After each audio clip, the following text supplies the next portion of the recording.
Hey everyone, this is Captain B-Rye. I've thought of a few different strategies in order to execute on the OmniBlade project. One of them, none of them are ideal, but you definitely shouldn't be dependent on an ideal plan when we're doing what we're doing anyways. So I've come up with about four different hacks, four different approaches to actually getting this project finished. The first one would be, and you can see on my screen, I have this up here. I got it documented in the repository. Kickstarter with a funding level of approximately 100,000. Um, that is a lot. That is a lot more than what I would want. I would think that I would have a much greater chance at 50,000, but it doesn't matter what my chances are. The project needs a certain amount of funding. I could probably do it for 50,000, but if I don't have some buffer, some serious buffer, any unanticipated thing could just totally destroy the project, and I'm not willing to take on, I'm not willing to make to take on that level of risk. Either the project needs to be sufficiently funded, or it needs to have a different tact.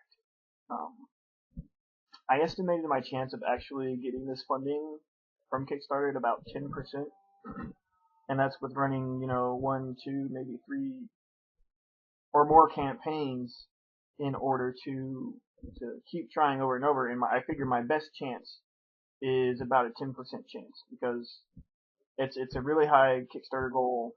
I'm relatively unknown. Uh, don't have really much done on the project yet, although that will increase over time. But if I were to able to land the sufficient funding, I think the time to completion for the project would be about 1 year. And of course, this $100,000, it would have to cover art, code, testing.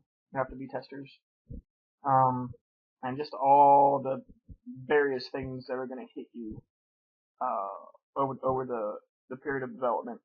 You have to pay for myself as a programmer. Probably need to pay for an additional programmer. Probably will have to pay for the musician. Sound effects will all need to be paid for. So it may seem like a high estimate, but industry-wise, it's actually relatively low. If a company were to do this, I would expect the company would have to budget 200 to 300,000 because of and I guess that kind of gets me to my next possible tact. In lieu of the Kickstarter, I could just try to find a company to fund the project, and I suppose this thing always pops up right in the middle of my video. I suppose it's possible for me to make some connections in the industry. I already have some connections in the industry, but I haven't really executed on this potential yet. I suppose it's possible that I find some connections, someone who would be willing to find a producer or someone who's willing to back the project. And I could take the work I've done on the Kickstarter stuff, say the Kickstarter failed. I can still take that those tools I have for pitching the project and pitch it at a company or a producer, someone who actually has the ability to get a budget. Now this is going to be more difficult. At least it's probably going to be more expensive overall. Having a company pay for things means that you typically have to use higher paid work.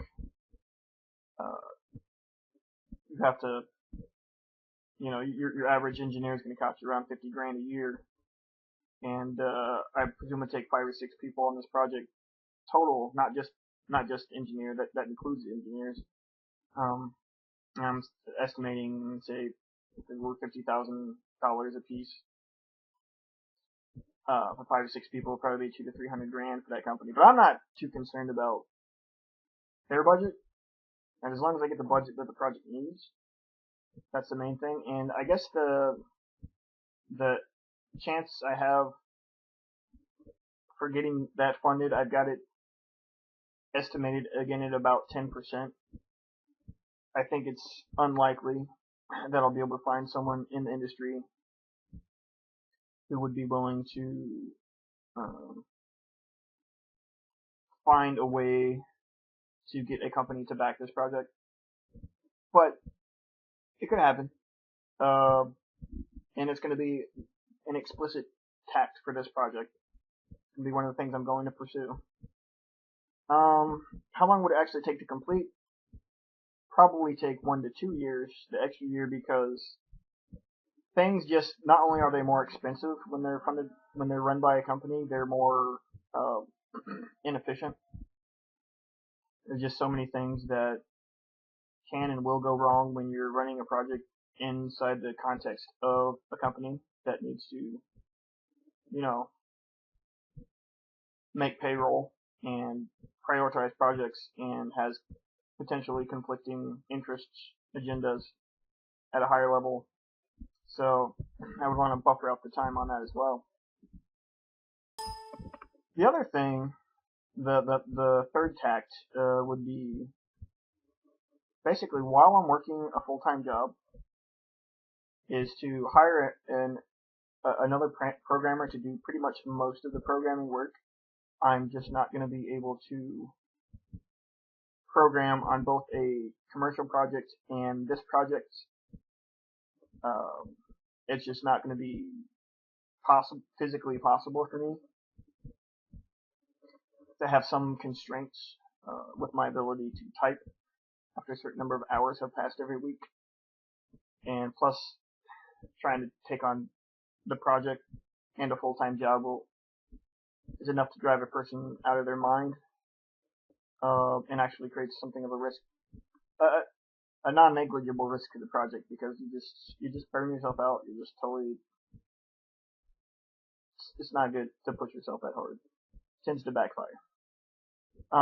So hire a programmer part-time, someone who's got really good F-sharp skill, or at least can get really good F-sharp skill, someone who understands how to program in a purely functional style.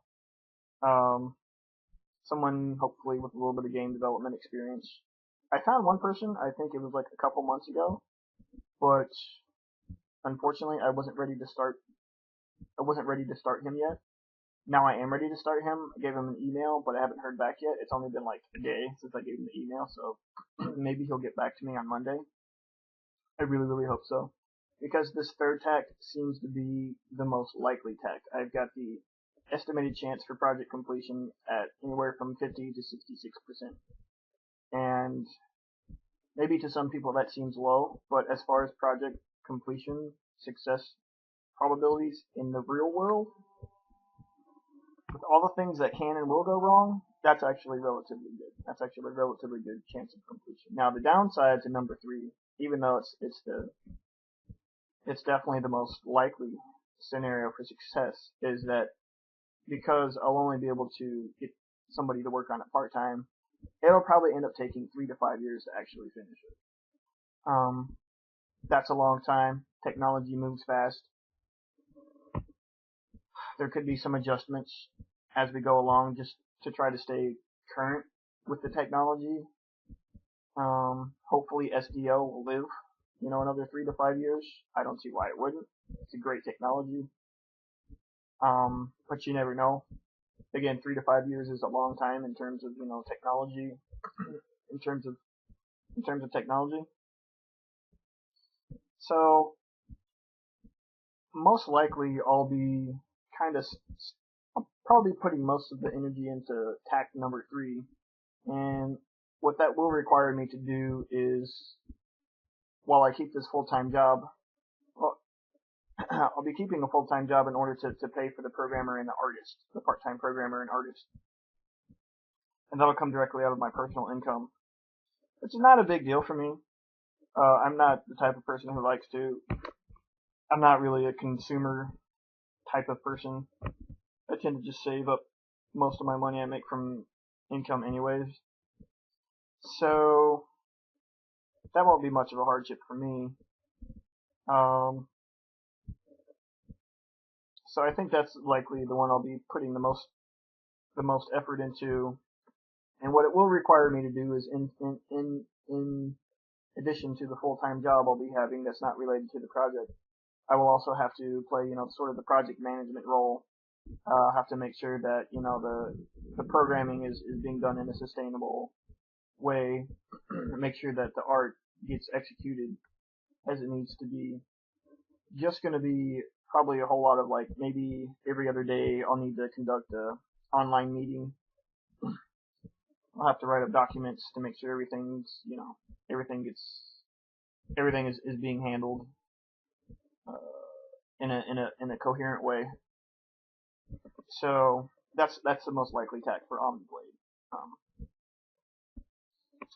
And of course, the fourth tact is that, well, you can imagine that the previous tacts we considered or I talked about could be combined. So, for example, you could potentially do tact number 3 until the project is at a point where other people would be more willing to either A, fund it on Kickstarter, or B, consider it as a project for their company. So you get halfway done, maybe it's about 2 years into the project, then you can find that will almost certainly increase your chances of being funded via Kickstarter, probably up to 50 to 75% instead of being 10%. Could increase it up to 25 to 50% to find a company to back it. So those are the 3 tacts. Those are realistic, I think. So the last note you would have is that none of this takes into account the chances of actually making any money off of the project, any actual profit. Which is fine because I don't do projects for profit anyways. I mean, presumably you would want to have some profit, but if I can just fund my own effort to put the project together, feed myself and survive. That's all I'm really looking to do. Yeah, it's always great when you can make a profit, but funding the project is more important than making the profit, I think. Now, of course, that's not going to be the perspective of a company, and rightfully so. But from my point of view, I just want to get it done. So that's all I got right now. I've uploaded this document to the repository, and it's available for y'all to look at. Not really anything else going on with OmniBlade. I am getting back in touch with my artist, and he's definitely looking to continue the project, which is great. And if I can just get this other programmer on board, I will definitely be able to start executing on the 3rd tact. Say maybe in 2 weeks, start executing on that. So, all right, everybody, that's it for this one, and links to the repository at the bottom. Links to this video are at the bottom of. Links to the repository are at the bottom of this video. Okay, take care, everybody.